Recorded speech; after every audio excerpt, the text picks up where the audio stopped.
જય ભારત, ભારત માતા કી જય। આજનો આ ઐતિહાસિક દિવસ જન્માષ્ટમી પછી પારણા હોય, પણ આજે અમે બરોડાવાળા પારણા ઉજવી રહ્યા છે। આ જોઈ લો મારા વડોદરાની હાલત। પૂરમાં મગરો બહાર નીકળ્યા અને લોકો હેલ્પલાઈન નો નંબર મૂકે છે મગરો પકડવાના।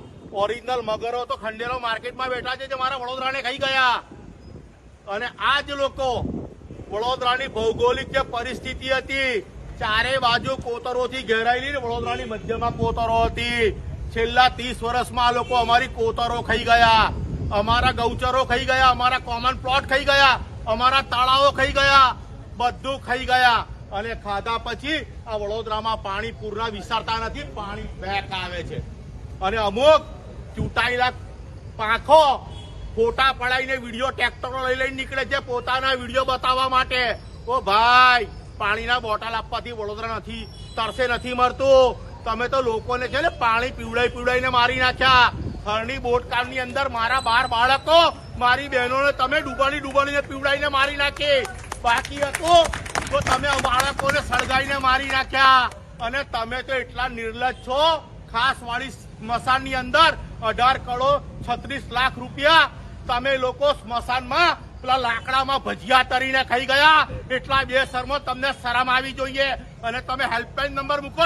અરે વડોદરાના શહેરીજનો બધાને હેલ્પ કરતા હતા, આજે અમારે હેલ્પની જરૂર પડી તમારા જેવા નિષ્ઠુરોના કારણે। અને આ ઇલેક્શન તમારું છેલ્લું ઇલેક્શન છે।